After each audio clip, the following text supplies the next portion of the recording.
Kedua kemudian hari ini di tengah-tengah masyarakat kita itu Mas Ishak, ini faktor eksternal itu memang sedang establish, sedang tegak sistem kehidupan peradaban yang merusak. Sudah nggak usah pakai samar-samar lagi.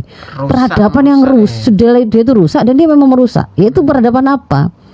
Kalau peradaban itu atau mabda itu definisinya adalah pemahaman mendasar tentang kehidupan yang kemudian akan terlahir darinya pemikiran-pemikiran cabang dalam bentuk peraturan, ya, akidah akliyah yang basiku anhan nizam.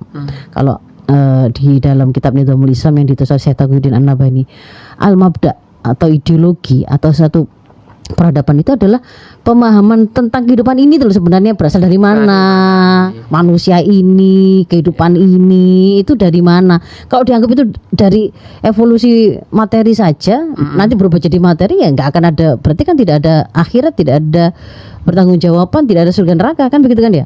Atau kalau misalkan menganggap ya Tuhan itu ada tapi tempatnya hanya di masjid, tapi kalau kemudian bicara pengaturan kehidupan bermasyarakat, waktu bergaul, waktu memenuhi kebutuhan naluri seksual, nggak usah bawa agama, itu namanya ide sekularisme.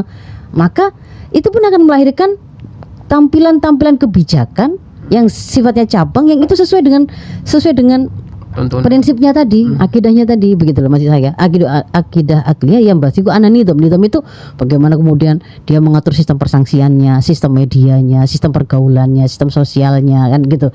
Nah, jadi termasuk sistem pendidikannya. Jadi di sini hari ini untuk faktor yang kedua, kita melihat kita ini hidup dalam sebuah sistem hidup sekularisme, kapitalisme, liberalisme. Sekularisme itu adalah menjalani hidup dengan cara membuang wahyu, Mas Ishak. Wahyu atau agama itu ya boleh cuma ada di masjid untuk urusan personal, spiritual, keakhiratan, gitu kan ya. Ada tempatnya. Ya, ada tempatnya. Tapi kalau kemudian bicara nyari teman, ya tadi itu bergaul, gak usah bawa agama. Ya. Bagaimana bikin konten di sosmed, bagaimana bikin konten di televisi, mau membuat podcast seperti apa, nah, itu gak usah bawa agama, kan gitu. Sekuler.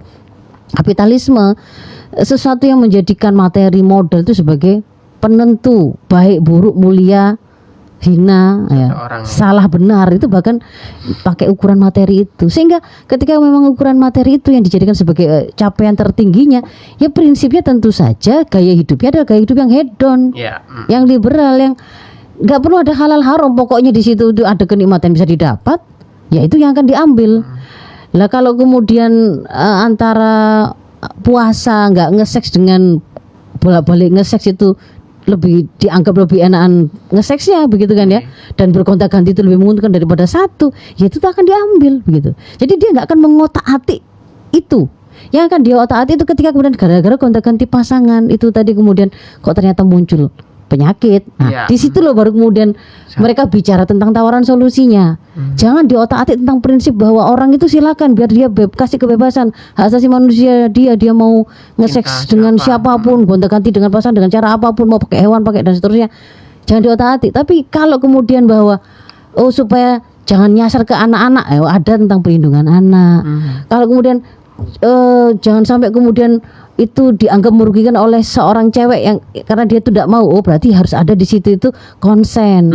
Kalau nggak ada persetujuan berarti pelanggaran, tapi kalau ada konsen ya nggak pelanggaran, kan gitu kan ya. Sama-sama ridho itu ya. Bahkan kalau kemudian mereka sudah sama-sama menikah lalu bertukar pasangan secara janjian begitu, swinger sex istilahnya, juga nggak masalah begitu loh.